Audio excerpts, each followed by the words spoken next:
Nah, jadi malam ini kita belajar persoalan optimasi ya. Ini chapter 10, lompat kita. Chapter 8 dan 9 kita lompatin ya.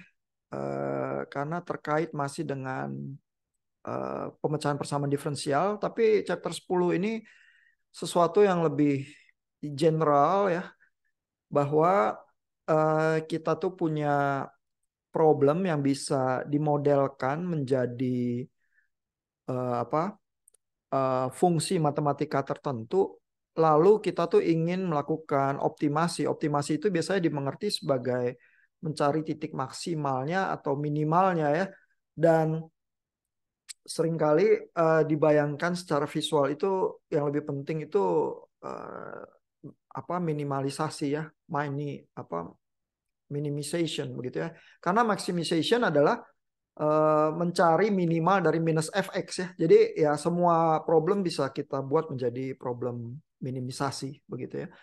Nah, yang kita minimisasi biasanya kita coba modelkan menjadi fungsi itu biasanya kita sebut sebagai merit function atau objective function ya, yang merefleksikan semacam ongkos ya atau cost dari satu fenomena atau fungsi tertentu. Jadi kita mau secara engineering itu memodelkan proses kita yang ongkosnya kita hitung lalu kita minimalkan gitu ya sebagai problem optimasi kita. Nah, eh, dan Bapak Ibu bisa mulai kebayang ya bahwa oh ini kan sebenarnya kalau problemnya kurva fx biasa gitu ya ini simple, mencari titik minimal dari kurva yang yang simple gitu ya, artinya mencari turunan dan di mana turunannya itu jadi nol gitu ya karena pada saat titik minimal itu kan apa slope-nya dari kurva itu kan datar gitu ya, berarti kan nol turunannya gitu ya, ya udah selesai gitu. Tapi masalahnya adalah kita menggeneralisasi problem kita menjadi sesuatu fungsi fx dan x-nya itu vektor ya, sehingga x-nya ini bisa bukan cuma satu variabel nih, bisa berbagai variabel yang kita mau minimalkan sekaligus ya untuk mengoptimasi problem kita gitu ya. Jadi bisa bisa kompleks ini, bukan cuman apa fungsi satu dimensi aja ya. Sehingga chapter 10 ini sebenarnya generalisasi dari problem optimasi yang kompleks, bukan cuman sekedar turunannya. Kalau turunan diferensiasi ya di chapter yang sebelumnya itu yang kita udah pelajari tekniknya juga ya. Nah, lalu di sini karena problemnya bisa kompleks dan general ya, maka Q-Salas itu membuat berbagai disclaimer gitu ya. Jadi optimasi itu katanya problem yang besar ya, bisa ada buku tersendiri bukan cuma satu chapter ya. Eh, jadi ini cuma memperkenalkan saja berbagai metode itu ya, dan algoritma optimasi itu selalu bisa gagal ya. Jadi dia bilang are unreliable to a degree ya. Bisa untuk satu problem berhasil, problem yang lain gagal ya. Jadi kadang-kadang sangat sangat spesial ya untuk mengoptimasi problem tertentu digunakan algoritma itu, buat yang lain ternyata nggak bisa gitu ya. Terus kalau kita jadi ini problem komprominya yang cukup umum ya. Kalau kita makin sophisticated numeriknya ya, maka ongkos komputasinya makin efisien, makin ringan ya, tapi tidak mesti makin reliable ya, bisa aja lebih gampang gagal ya algoritmanya gitu ya. Lalu juga metode minimisasi itu ya biasanya prosedurnya iteratif ya. Pilih mulai dengan desain variabel X tertentu, lalu kalau fungsi X ini punya eh, nilai minimal yang lokal ya, lokal minima ya, maka nanti X itu letaknya di mana akan berusaha mengejar ya, mengoptimasi, mengejar ke titik lokal minima itu gitu ya. Karena kurva kita itu bisa sangat kompleks ya, bisa ada lokal minima, bisa ada global minima ya. Ada kalau kita lihat space dari kurva kita itu lebih luas, toto di tempat lain ternyata ada nilai minimal yang lain, tapi karena titik kita mulai di titik X tertentu, dia lebih dekat ke jeglokan tertentu di kurva kita, terus dia ngincar ke situ ya dari algoritma kita yang iteratif itu ya. Jadi bisa jadi seperti itu ya. there is no guaranteed way of finding the global optimal point ya. Jadi nggak ada cara yang pasti gitu kita akan menemukan titik optimal yang global itu ya. One suggested procedure is to make several computer runs using different starting points and pick the best result. Ya, jadi sering metode itu coba-coba ya. Ya udah, coba aja mulai di X tertentu, terus dapat lokal minima apa, terus di random ya cari nilai mulai X yang lain gitu ya. Terus kalau dapat minimal yang lain terus kita bandingkan ya. Bisa juga dia jatuh ke minimal yang sama ya, tapi kalau lain terus kita bandingkan aja ya. Yang mana yang lebih minimal gitu ya, karena bisa jadi yang satu lebih global minimalnya, satu lebih lokal gitu ya. Nah, jadi banyak problem ya. Udah kelihatannya dari introduction disclaimer-nya Q Salas kayak gitu, banyak problem. Nah, problem yang lain ya adalah soal problem constraint ya. Jadi waktu kita mau meminimalkan satu fungsi tertentu ya, itu optimasinya bisa kita lakukan unconstrained ya. Unconstrained artinya nggak ada batas ya, sampai nilai X berapa aja ya, karena nggak ada restriksi dari nilai variabel kita ya. Tapi kebanyakan problem engineering itu ada nilai-nilai X yang terlarang ya, nggak bisa kita mencapai itu ya, entah suhunya terlalu tinggi, nanti tekanannya nggak manusiawi atau apa dan sebagainya gitu ya. Jadi ada boundaries tertentu yang kita nggak boleh tabrak ya, ada temboknya untuk variabel X itu nggak boleh keluar dari daerah tertentu itu ya. Sehingga kalau ada constraint ini ya, ada batasan, ada tembok-temboknya untuk optimasi ya, itu problemnya jadi lebih susah. Ya karena fx-nya itu nanti kurvanya itu bukan cuman sekian dimensi ya, tergantung variabelnya, tapi ada tembok-temboknya itu yang nggak boleh ditabrak gitu ya. Sehingga gimana caranya membuat algoritma untuk optimasi yang semacam itu bisa sih, kata Q Salas ya, yaitu misalnya dengan membuat penalti. Ya jadi kalau fungsi fx-nya ini kita buat ya sebagai f bintang x ya, menjadi fx ditambah lambda px, dengan px adalah penaltinya gitu. Jadi dengan kata lain, kalau x-nya masuk ke daerah-daerah terlarang itu, tiba-tiba fungsinya ini menghasilkan sesuatu yang menghukum begitu ya, karena ini ada fungsi penaltinya di sini ya. Terus penalti fungsinya ini dikalikan faktor yang multipliernya lambda. Terus lambdanya bisa kita setel. Ya, jadi kalau penaltinya 0 ya berarti aman ya, nggak ada tembok atau larangan yang dilanggar ya. Tapi kalau kena ya, angka P ini nggak 0 ya, maka tergantung pengali lambdanya itu ya. Kalau lambdanya kecil ya, maka hukumannya itu penaltinya kecil ya untuk melanggar nilai-nilai X yang nggak boleh itu ya. Sehingga kalau penaltinya kecil ya optimasi itu bisa lebih cepat ya, karena lebih banyak ruang gerak buat algoritmanya itu bergerak. Kalau dihukumnya nggak terlalu keras begitu ya. Nah, tapi kalau L-nya kita buat lebih gede ya, faktor pengalinya, faktor hukuman itu ya, maka batasan-batasan tembok yang nggak boleh dilanggar itu jadi lebih keras ya. Sehingga apa algoritmanya mungkin jadi lebih lambat bergeraknya, karena lebih lebih takut ya kena penalti dari pengali lambda yang besar itu ya. Sehingga lebih dianjurkan, kata Q Salas, kalau mau jalanin program optimasi, lambdanya yang kecil-kecil dulu aja ya. Jadi jangan galak-galak gitu ya terhadap problem optimasinya. Kalau ternyata hasilnya itu menunjukkan pelanggaran constraint yang tidak dapat diterima ya, baru lambdanya itu ditingkatkan begitu ya, sehingga apa diulang lagi dengan lambda yang mungkin lebih baik ya, supaya nggak terlalu melanggar constraint-nya itu ya, tapi jalannya optimasi juga nggak jadi terlalu takut dan terlalu lambat gitu ya. Nah, juga ya sebenarnya kata Q Salas, nggak selalu kita harus melakukan minimisasi yang iteratif ya, karena kalau fx itu turunannya dengan mudah bisa dihitung ya, dan constraints itu nggak ada ya, maka titik optimal itu selalu bisa dihitung dengan turunan biasa aja ya, cari tempat di mana turunannya 0 gitu ya. Tapi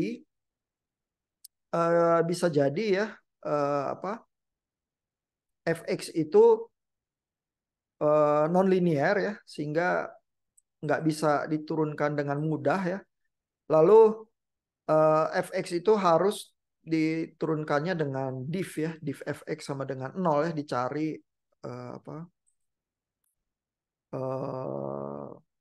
turunannya, tapi turunan apa ruang yang non linear itu ya. Nah, itu sebenarnya masih bisa sih. Ya, jadi kalau ada constraint juga yang diturunkan itu div f bintang x ini yang ada penalty functionnya itu tadi ya. Nah, sebenarnya kalau problemnya seperti itu masih cukup mudah ya, dan ujung-ujungnya problem optimasi kita itu bisa jatuh menjadi problem linear programming. Ya kalau linear programming ya itu simplex method itu kan mirip seperti Gauss elimination ya, saya punya beberapa persamaan, saya mau selesaikan titik x y-nya di mana gitu ya. Kalau itu linear programming kan mirip kayak gitu ya. Nah, itu sebenarnya atau mencari turunan ya, kalau turunannya gampang dicari ya itu udah selesai ya. Nah, tapi masalahnya problem kita sering nggak sederhana ya, dan ini masuk ke subchapter yang berikutnya. Nah, sebagai komentar ya, Bapak Ibu kalau melakukan life hack project itu ya bisa juga memikirkan problem optimasi sih. Misalnya ya, problemnya Pak Christopher, Pak Rangga dan kawan-kawan itu kan berusaha misalnya me, menelaah problem GDP ya, atau GDP per kapita ya. Misalnya kalau dibayangkan faktor yang mempengaruhi misalnya inflasi. Ini sebenarnya besaran ekonomi juga ya, variabel ekonomi juga, tapi kan inflasi nggak berhubungan langsung dengan GDP ya, atau GDP per kapita ya. Kadar persen inflasi setiap tahun gitu misalnya ya. Nah, dan ekonomi itu punya keyakinan tertentu ya bahwa inflasi yang optimal itu adalah 2%. Mungkin maunya ekonom tuh inflasi yang optimal 0% sih ya. Artinya harga-harga nggak jadi tambah mahal, tapi eh, ekonomi tidak dalam proses yang stagnan juga ya. Kalau kalau minus ya itu deflasi ya, lawannya inflasi. Artinya ekonomi itu seret ya, terus makin makin lama makin lambat ya. Jadi GDP itu bisa cenderung turun dan lain sebagainya gitu ya, karena orang malas melakukan aktivitas ekonomi ya, nggak ada pembangunan dan seterusnya gitu ya. Jadi kalau deflasi atau minus ya, orang lebih takut ya. Sehingga walaupun idealnya nol, tapi kan nol dikit lagi jatuh ke minus ya. Lebih baik plus sedikit ya, lebih baik ekonomi itu agak tambah sedikit harga-harga ya, tetapi itu memastikan bahwa ekonomi itu memang muter ke arah yang benar ya, maju ya artinya ya.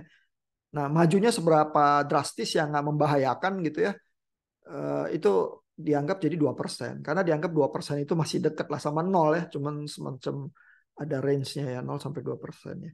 Tapi itu tuh soal kepercayaan tuh. Ya, jadi ekonom juga tampaknya arbitrary ya, mengambil bahwa 2% itu sebagai standar ekonomi yang bagus ya, karena the Fed ya, misalnya the Federal Bank di US itu berusaha naikin suku bunga terus buat ngerem inflasi sampai 2%. Sekarang mungkin sekitar 4 atau 5% ya.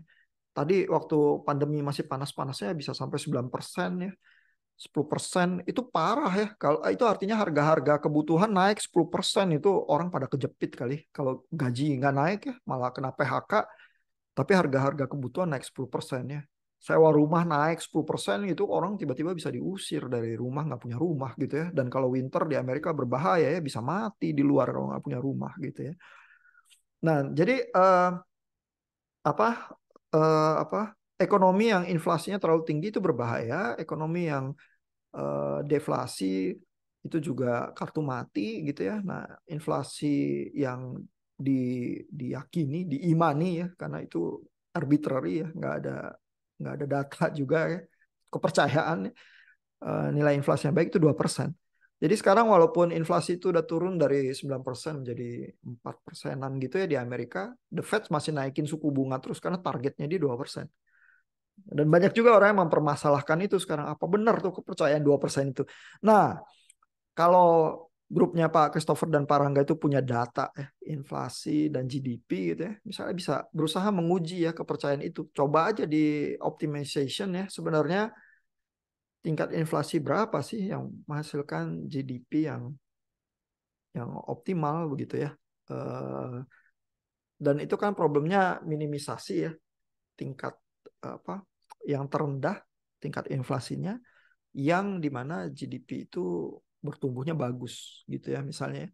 Nah, jadi bisa tuh berusaha membuat problem-problem pertanyaan itu menjadi problem yang bisa cocok untuk apa problem optimization ini. Dan itu jadi lebih interesting ya. Jadi bukan cuman prediction ya, tapi bisa menguji kepercayaan-kepercayaan tertentu juga yang mungkin diambilnya arbitrary ya. Nah, tapi buat life hack project bebas ya. Jadi silakan Bapak Ibu memikirkan sendiri. Karena itu parts of the game ya, bagaimana memformulasikan pertanyaan itu ya. Eh, dan formulasi pertanyaan itu lebih penting ya daripada jawabannya, karena jawaban itu akan didikte oleh bagaimana pertanyaan yang kita ajukan gitu ya. Nah, kita coba lanjut di 10.2 ya. Ini Kiyosaki bicara soal apa minimisasi kurva yang sederhana ya sebagai ilustrasi ya. Tapi kalau Bapak Ibu baca Kiyosaki selalu Bapak Ibu bisa memperhatikan bahwa fx ini x-nya ini ditulisnya vektor ya, sehingga ini artinya variabelnya bisa banyak nih, cuman disederhanakan aja nulisnya jadi vektor begitu ya. Nah,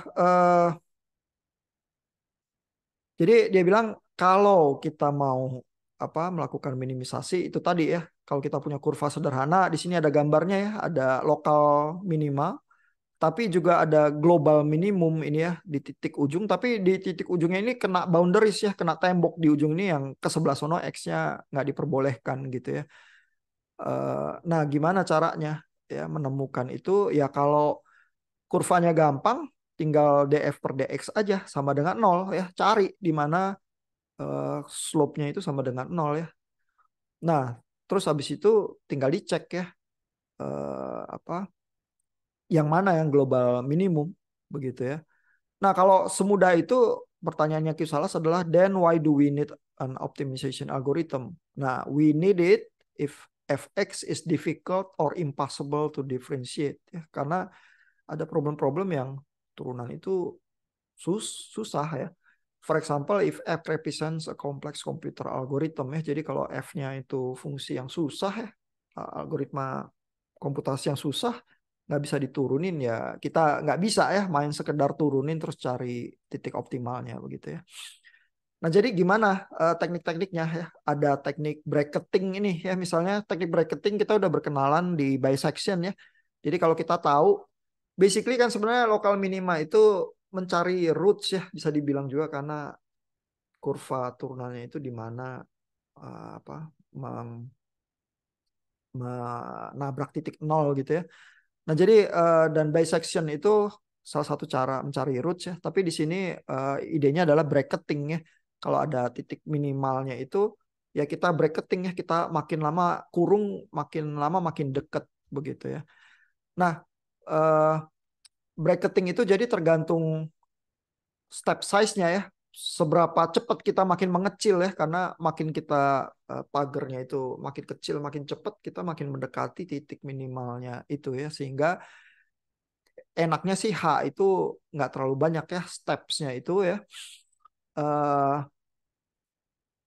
Terus kalau kita mau apa efisien, mungkin setiap step size itu jangan konstan ya, melainkan makin lama bisa makin cepat begitu ya, karena berarti mendekati titik minimalnya jadi makin cepat juga daripada kalau konstan.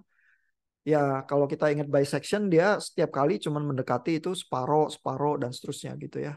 Jadi kecepatannya steady tapi lambat gitu ya. Nah, kalau ini setiap kali H-nya itu ditingkatkan dan dikalikan dengan C, yang C-nya lebih besar dari 1, makin lama justru ngejar titik minimalnya itu makin cepat ya.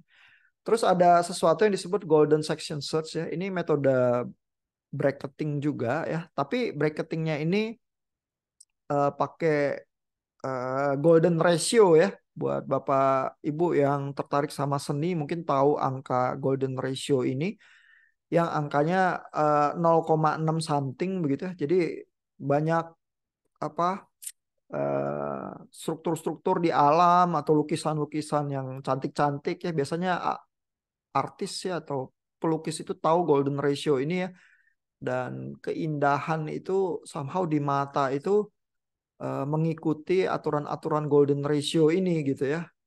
Jadi banyak yang tahu ya gimana caranya melukis yang indah itu kalau rasio ini diperhatikan.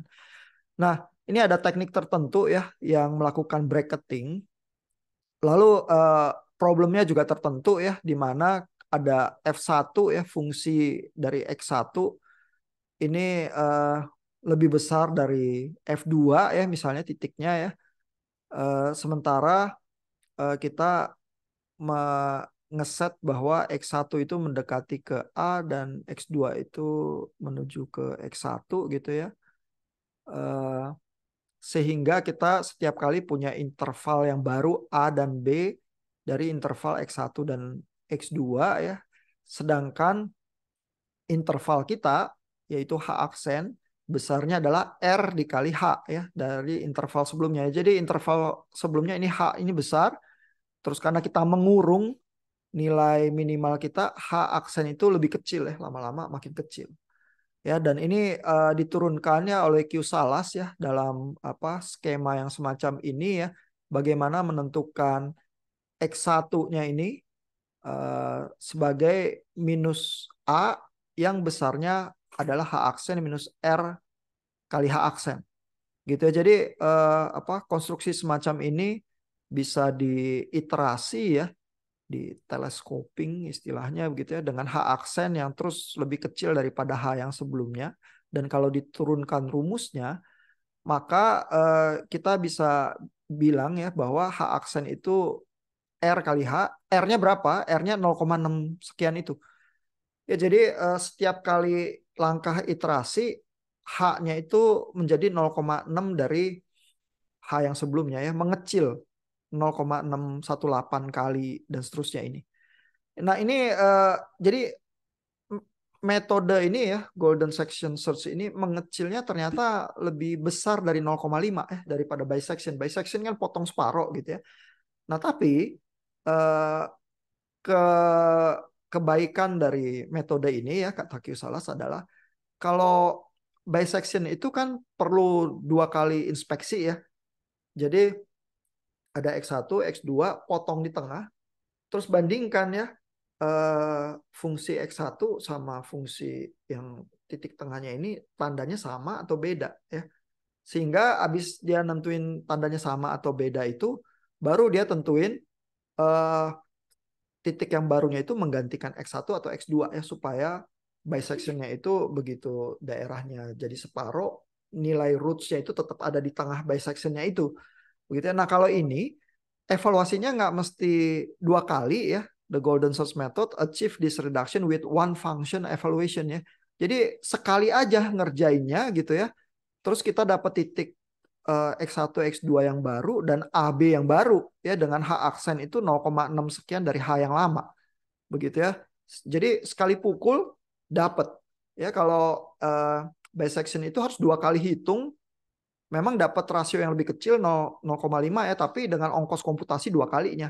Jadi kalau golden search ratio ini ongkos komputasinya lebih enteng, separuh begitu ya, walaupun rasio mendekati titik optimalnya itu lebih lambat sedikit gitu ya. Nah, jadi berapa kali telescoping itu ya untuk mencapai nilai toleransi error tertentu yang kita sebut epsilonnya itu bisa dihitung ya, karena B minus A ini dikali dengan R-nya ini ya, golden ratio-nya pangkat N ya, sampai lebih kecil dari sampai sama dengan epsilon ini ya, N-nya kita bisa hitung begitu ya, perlu berapa kali iterasi gitu.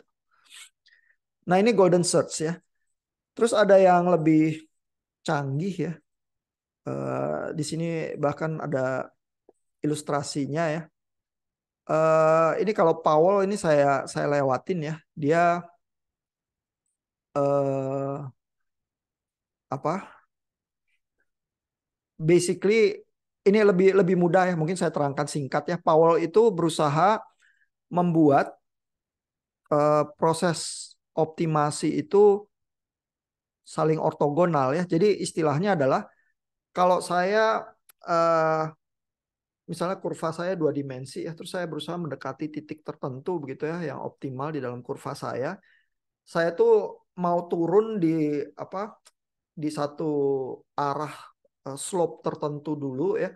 Baru habis itu mengejar slope yang tegak lurus dengan itu ya, dengan pikiran bahwa optimasi yang satu tidak akan mengganggu optimasi di sumbu yang lain. Gitu ya, sehingga apa? Ada vektor U dan V ya yang saling tegak lurus ya, mutually conjugate ya, non interfering istilahnya Q Salas, tidak saling mengganggu waktu kita optimalkan. Itu yang kita kerjakan satu persatu begitu ya. Nah, di sini ada gambarnya sedikit ya. Ini misalnya kalau kita mulai dari titik P0 ya, dengan apa semacam kontur kurva kita yang semacam itu, titik optimalnya ada di tengah sini ya. Maka dari P0 ini kita berusaha ngejar hanya optimasi di sumbu tertentu ini sampai kita ke P3 ya. Lalu dari P3 kita kejar vektor yang tegak lurus ya. Sehingga optimasi kita ke arah P6 gitu ya. Karena vektor U sama V itu nggak saling mengganggu kalau kita optimasi satu arah vektor dulu baru vektor yang lain ya. Nah, ide semacam ini baru jalan ya kalau kurva kita ini ya secara apa? Secara dimensi gitu ya, itu parabolik ya, sehingga semacam apa titik optimalnya itu sifatnya parabolik yang rapi yang dari segala arah didekati itu cenderung teratur begitu ya. Nah, masalahnya adalah kalau kurva kita itu nggak parabolik ya, kita mengasumsikan mendekati dari vektor tertentu, eh, tahu-tahu ngejar vektor yang lain ya. Nah, vektor yang lain itu nggak benar-benar independen ya, nggak benar-benar tegak lurus ya, sehingga kita tuh nanti akan melenceng gitu karena waktu kita mau optimasi di sumbu yang satu, sumbu yang lain itu sebenarnya tergantung juga dari sumbu yang kita sedang optimasi ini, begitu ya. Jadi ya, bisa ada problem itu ya. Eh,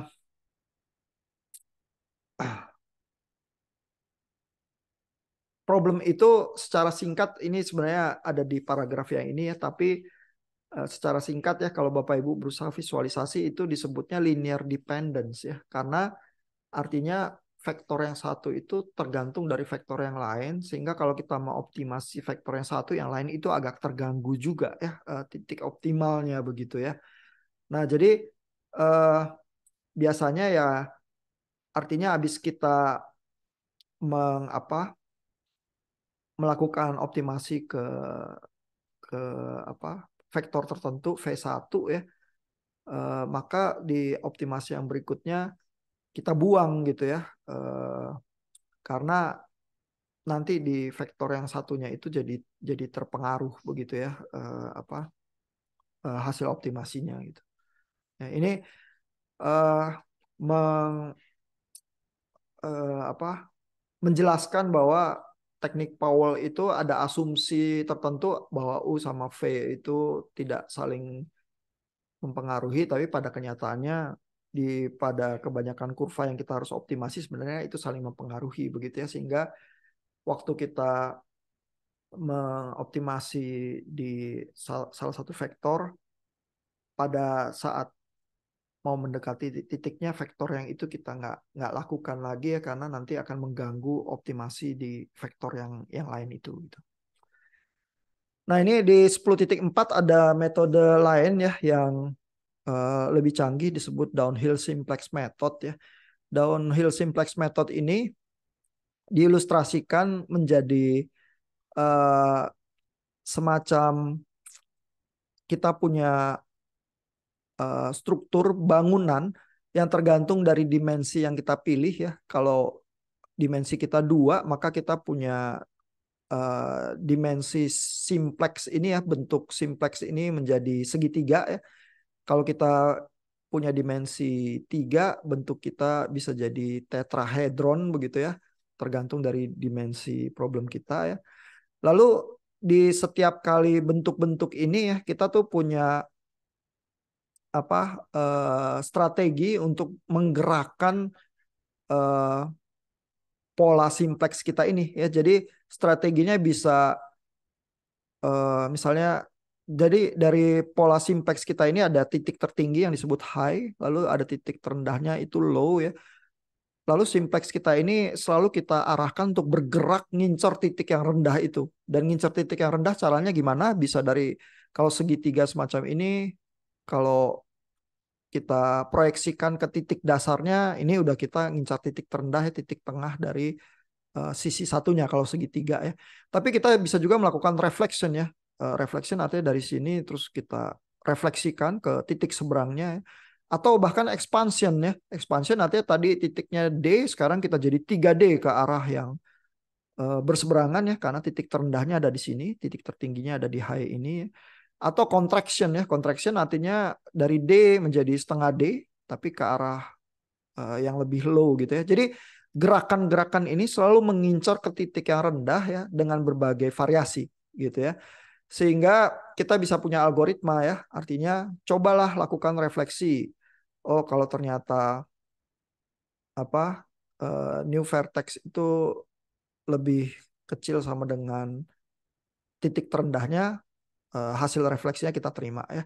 Tapi kalau enggak, coba ekspansi gitu ya. Kalau lebih rendah dari titik LO yang sebelumnya lama, ekspansinya diterima. Jadi algoritmanya coba-coba berbagai cara ya, reflection, expansion, contraction gitu ya, di mana nilai titik yang baru itu harus lebih rendah daripada titik terendah yang lama, atau paling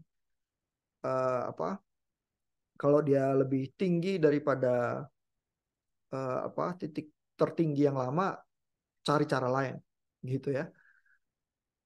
Nah, jadi dengan cara demikian, misalnya di sini ada ilustrasinya ya.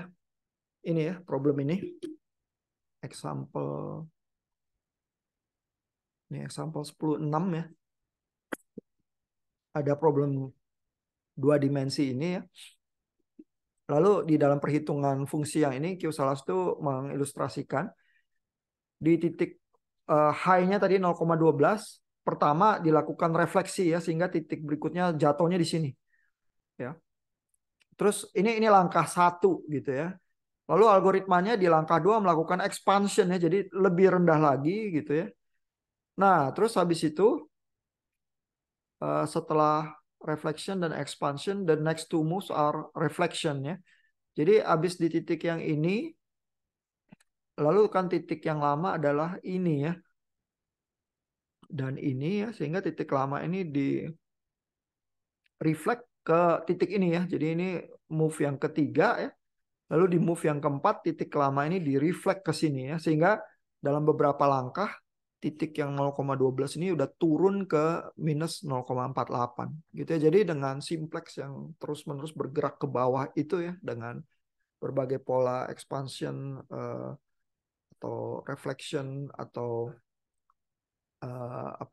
contraction ya, berbagai pola yang berbeda-beda itu yang bisa ditempuh. Makin lama simplexnya itu mengejar ke arah titik yang terendah dari kurva kita gitu ya. Nah, itu bayangan ya, beberapa metode optimasi yang ada, dan berbagai problem juga yang bisa terjadi ya. Basically nggak semua problem berhasil kita optimasi, tergantung dari constraint-nya seberapa susah ya. Constraint itu bisa kita buat fungsi penalti ya. Tapi kalau kita nggak mau pusing soal constraint itu ya, ya kita optimasi aja seolah-olah nggak ada tembok terlarangnya ya untuk variabel X kita. Terus nanti kita lihat aja X kita jatuhnya di mana ya. Terus apakah itu masuk akal atau tidak begitu ya. Nah, kalau kita menghadapi problem engineering, memang kalau konkret ya, ada nilai-nilai X yang pasti kita nggak bisa nggak bisa capai, kita nggak bisa buat, kita nggak bisa langgar ya, atau material kita nggak tahan dan lain sebagainya. Jadi barrier-barrier itu jelas sih. Tapi bisa juga ada fenomena-fenomena yang ya udah kita optimasi dulu aja ya tanpa menghiraukan ada constraint. Nanti kita lihat aja hasilnya begitu ya.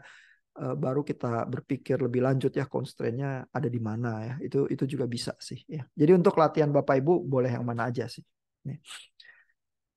Nah, mudah-mudahan eh, petualangan Bapak Ibu ya belajar dari bukunya Q Salas ya. Paling tidak ada 8 dari 10 chapter ya yang Bapak Ibu lihat menghasilkan apa overview lah ya terhadap berbagai tools numerik yang bisa kita pakai sehingga kalau kita punya problem komputasi ya yang nggak bisa sih kita pecahkan pakai tangan nih, kita bisa tahu ya cara apa mengimplementasikannya di dalam coding ya dalam dalam hal ini yang Bapak Ibu familiarisasi adalah Python ya untuk memecahkan problem itu. Kalau kita punya datanya tinggal tuang ke mesinnya. Eh, Hanya kita perlu hati-hati aja ya dengan kelemahan setiap algoritma. Sehingga kalau kita dimuntahin angka hasil, kita tuh agak punya orientasi ya. Itu hasilnya make sense atau nggak masuk akal atau mungkin algoritma kita nyasar di mana begitu ya. Atau mungkin kadang-kadang Bapak Ibu kaget karena algoritma kita nggak selesai-selesai menghitung gitu ya karena ongkos komputasinya terlalu berat ya untuk eh, komputer tertentu dan seterusnya. Eh, atau bahkan kadang-kadang kok nilainya kayak nggak mendekati nilai tertentu terus errornya membabi buta ya makin banyak diiterasi tahu-tahu numpuk makin banyak. Oh berarti apa algoritma itu bisa saja nggak stabil ya. Sehingga Bapak Ibu nggak terkejut ya kalau menghadapi problem-problem itu terus bisa punya orientasi ya karena udah berkenalan dengan metode numerik di Q Salas ini gitu. Ya.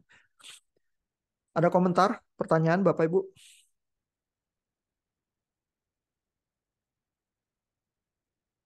Pertanyaan soal project juga kalau ada silakan.